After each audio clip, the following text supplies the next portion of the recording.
Isn't it beautiful that it's our very suffering and longing that push us forward? Perhaps you've asked yourself, why do I have to go through these trials? Why does my heart always yearn for something greater, something deeper? Sometimes, it's the most painful, hollow moments that become the doorway to an entirely new level of awareness. There are no accidents here. If you're hearing this message, it's not just a video. It's the universe gently reminding you that you are exactly where you are meant to be. At the exact moment you are meant to be there. The world we live in, the world of form, of things that can be seen, touched, and held, is restless. Nothing in it stands still. Everything born is destined to dissolve. This isn't a poetic lament. It's a fundamental truth. Deny it, and you invite suffering into your life like an unyielding guest. Embrace it, however, and you open the door to peace, to a clarity that cuts through the noise of existence. This is the heart of the first noble truth, dukkha. Suffering isn't just a part of life, it's woven into its very fabric. The first noble truth, dukkha, the ever-present shadow. The Buddha wasn't in the business of numbing pain or sugarcoating reality. He wasn't here to offer temporary relief or comforting platitudes. His mission was bolder, to diagnose the disease of human suffering and find a cure. The first noble truth, dukkha, is that diagnosis, and it's far more profound than a simple acknowledgement that pain exists. To call dukkha a statement about suffering is like saying a hurricane is just a bit of wind. It's not just that life has moments of discomfort. It's that suffering is the default condition of existence, the background hum that underscores every human experience.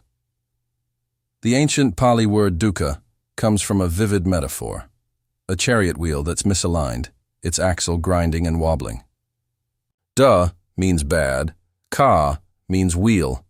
Picture yourself riding a chariot with a faulty wheel, every turn jolting you, every mile a reminder that something's off. That's life. According to the Buddha, it's not that things always feel terrible. It's that there's a subtle misalignment in the human condition, a sense that the center doesn't quite hold. Even in our brightest moments, there's an undercurrent of unease, a whisper that something's not quite right. Think about it. A billionaire lounges in a penthouse with a view of the city skyline, yet lies awake at night, haunted by the fear of losing it all. A child clutches a shiny new toy, the one they begged for weeks to get, only to toss it aside days later, already bored, already chasing the next thrill. Dukkha isn't just the obvious pain of heartbreak, illness, or loss. It's in the perfectly curated family photos, the promotions celebrated with champagne, the weddings where everyone smiles for the camera. Because every joy, every triumph is held hostage by impermanence. Nothing lasts. The moment you grasp this, you see dukkha everywhere, not as a curse, but as a truth. This isn't pessimism. Pessimism says the world is doomed, that everything is inherently awful. Buddhism says something far more nuanced. Everything changes, and suffering arises when we resist that change. It's our refusal to accept impermanence that turns the natural flow of life into a source of pain. Imagine a river flowing freely. When you try to dam it, to force it to stay still, you create turbulence. That's dukkha, the turbulence of trying to hold on to what cannot be held. In modern terms, we see this in the concept of anticipatory grief, a term from neurology that describes the pain we feel not when loss strikes, but when its shadow looms. A patient hears the words terminal illness and feels the weight of mortality before the body fails. A spouse watches their partner's memory fade, grieving not just the present, but the future they know is slipping away. Dukkha begins not with death itself, but with the thought of death, the quiet dread that hums beneath the surface of our lives. It's there when you catch a glimpse of yourself in the mirror and notice the first lines of age etching themselves into your face. It's there when a parent watches their child take their first steps toward independence, a mix of pride and loss as they realize that child is no longer fully theirs. History offers its own lessons. Look at the final centuries of the Roman Empire. On the surface, it was a time of opulence, grand feasts, sprawling villas, endless conquests. But beneath the decadence was a spiritual vacancy, a collective groan under the weight of excess. Rome didn't collapse because it was starving. It collapsed because it was drowning in meaninglessness. Dukkha doesn't always look like ruin. Sometimes it looks like a society so consumed by its own appetite that it forgets what it's hungry for. Psychology gives us another lens, hedonic adaptation. No matter how great the high, winning the lottery, falling in love, landing the dream, job, it fades. The new car becomes just a car. The passionate romance settles into routine. The mind adjusts, resets, and starts chasing the next thing, the next place, the next version of more. Dukkha is the principle that the conditions of life, by their very nature, cannot deliver lasting peace if we misunderstand what they are. The Buddha didn't frame suffering as a punishment or a mark of unworthiness. He said simply, "This is how it is." Suffering isn't personal. It's as universal as gravity, as inevitable as rain. You don't curse the rain for being wet. You learn to stop expecting it to keep you dry. The second noble truth, tanha, the root of suffering. Once you acknowledge that something's wrong, the next question is inevitable. Why? What's causing this persistent unease? Here, the Buddha's approach is almost scientific, predating Newton's laws of motion or Hippocrates' rejection of superstition in medicine. Suffering, he said, isn't random. It's not a cosmic curse or a divine judgment. It has a cause, and that cause is tanha, a Pali word often translated as thirst or craving. But this isn't the simple thirst of a parched runner, reaching for water. It's an existential longing, a deep-seated desire for things to be other than they are. It's the craving for permanence in a world defined by change. Imagine someone standing in a burning house, frantically rearranging the furniture to make it more comfortable. That's us. We spend our lives adjusting the cushions of existence, chasing better jobs, better relationships, better versions of ourselves, while the fundamental truth remains. The house is burning. Everything is impermanent, and no amount of rearranging can change that. Tanha isn't just desire in the everyday sense, like wanting a good meal or a warm hug. It's clinging, an obsessive need to hold on to people, possessions, identities, even ideas, and demand they remain unchanged forever. There's a cruel irony here. The things we cherish most, our youth, our loved ones, our sense of self, are the very things we fear losing. So we grip tighter, convinced that if we can just hold on, we can keep them. But the tighter we cling, the more it hurts when life, in its inevitable flow, pulls them from our grasp. It's like trying to hold water in your hands. The harder you squeeze, the faster it slips away. The early Pali texts identify three main types of tanha: craving for sensual pleasure, craving for becoming, and craving for non-becoming. Let's unpack each one. Craving for sensual pleasure, kama tanha. This one is the most familiar. Our bodies are wired to seek pleasure. Soft fabrics against the skin, the sweetness of ripe fruit, the warmth of a lover's touch, the laughter that bubbles up in a moment. Of joy, the pulse of music, the rush of wine, the feel of rain on bare skin. There's nothing inherently wrong with these desires. Pleasure isn't the enemy. But when the mind turns these fleeting joys into conditions for happiness, the trap snaps shut. The moment you say, "I need this to be whole," you've built a cage. Think of a child on a carousel, eyes wide with wonder as the painted horses spin. The first ride is magic, a burst of pure delight. But by the fifth spin, the thrill dulls. The child demands more, faster spins, brighter lights, a different horse. This is kama tanha at work.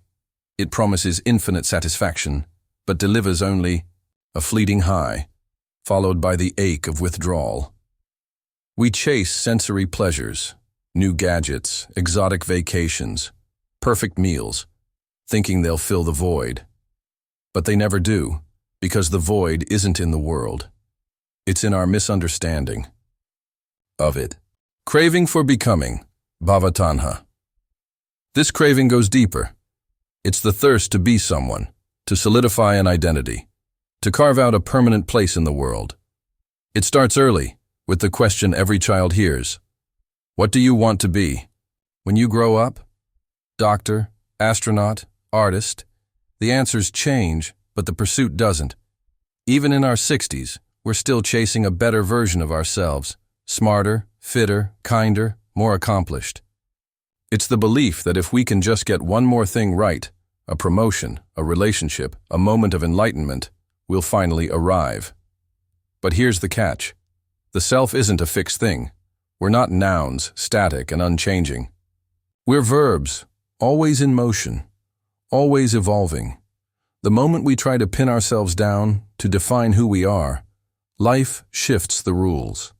The perfect self we're chasing is a mirage, always just out of reach.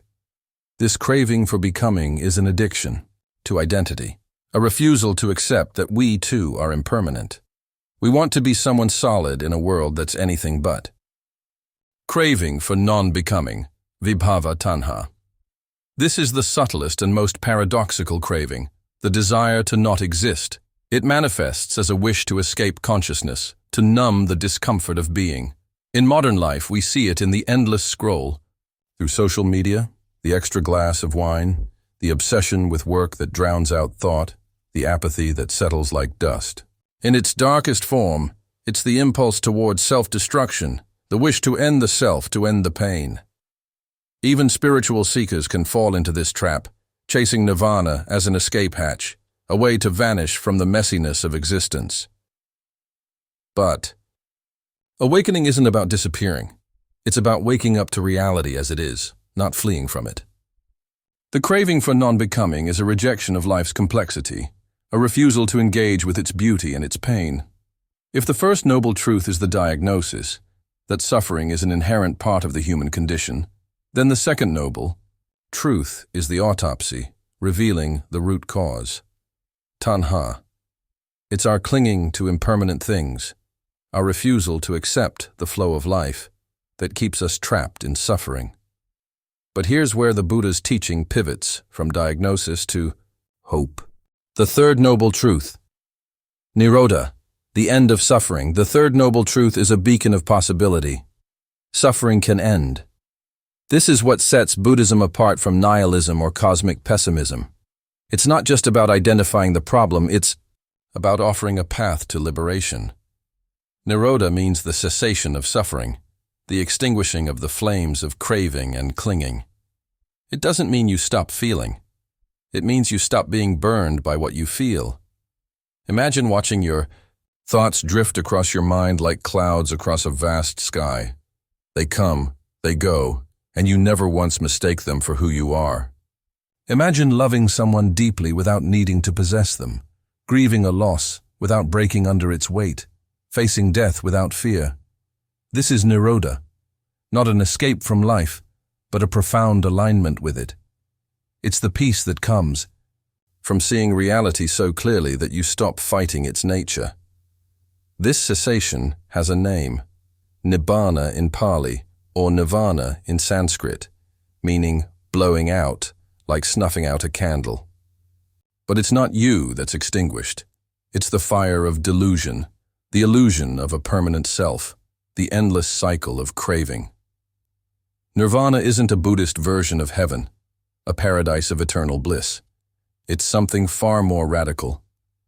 The unborn, the unaging, the deathless. It's a state of being where the mind no longer clings to the impermanent, no longer demands that life conform to its desires. The Pali texts are precise. When craving ceases, suffering ceases. Remove the poison, and the body heals. Stop feeding the fire, and it dies out on its own. The Buddha illustrated this with a parable.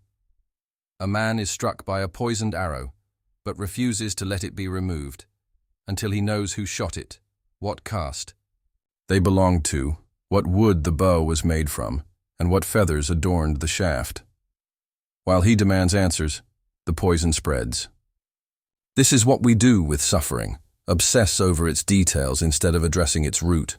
The liberated one, the arahant, still feels the world's pain, still marvels at its beauty, still trembles at its terror. But the grasping is gone.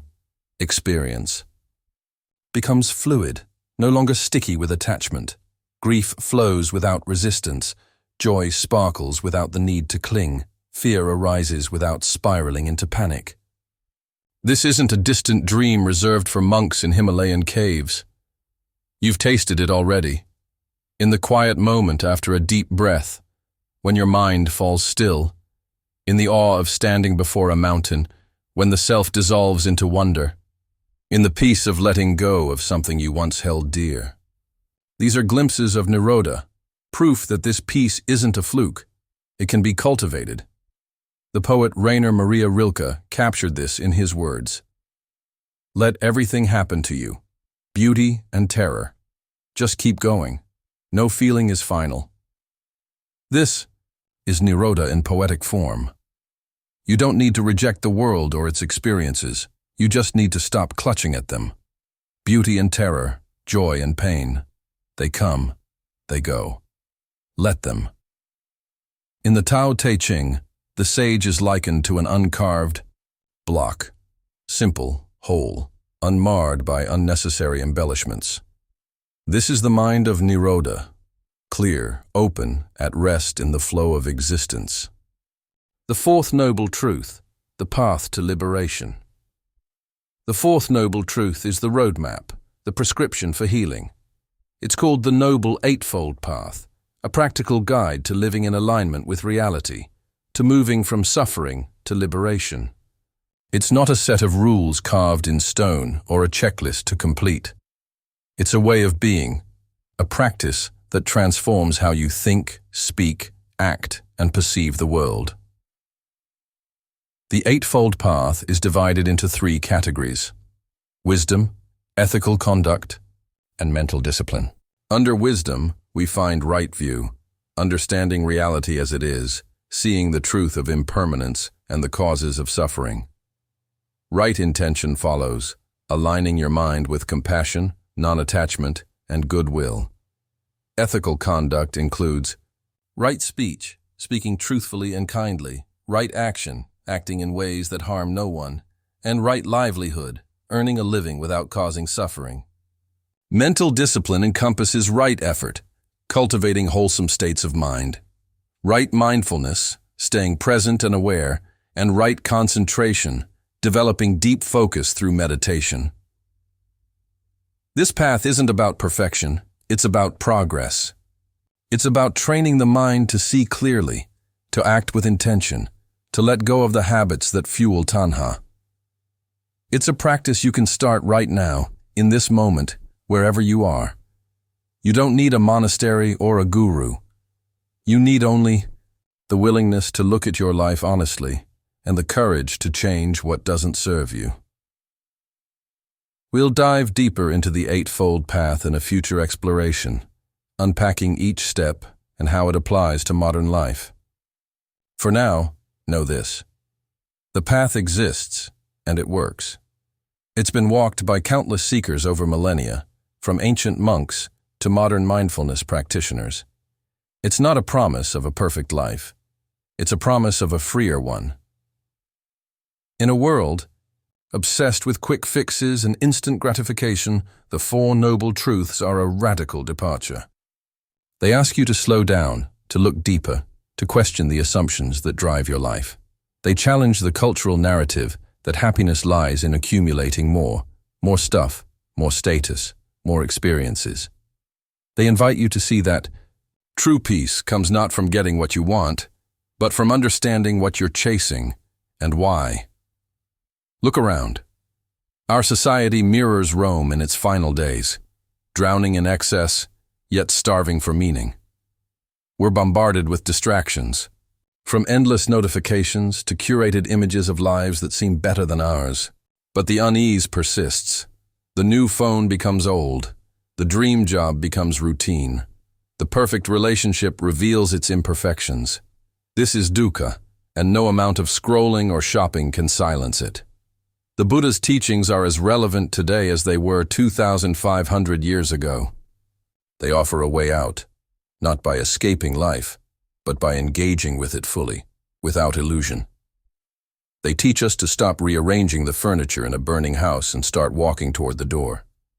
They remind us that we're not powerless victims of circumstance, but active participants in our own liberation. So, where do you go from here? Start small. Notice the moments when tanha arises, the urge to cling, to control, to escape. Observe your thoughts without judging them. Practice letting go, even in tiny ways. Let go of the need to be right in an argument, the need to check your phone every 5 minutes, the need to define yourself by what you own or achieve. These small acts of release are steps on the path to Nirodha. The Four Noble Truths aren't just philosophy, they're a call to action. They ask you to wake up, to see the world as it is, to live with intention and courage. They promise that suffering, though universal, is not eternal. There is a way out, and it begins with you. We want to sincerely thank you for taking the time to watch the video in its entirety. If you're interested in exploring more topics on spirituality, inner transformation, or mind philosophy, don't forget to subscribe to the Top Hidden Knowledge channel for more content on wisdom, spirituality, and personal growth. Or if you have time, check out other videos on this channel. Until next time.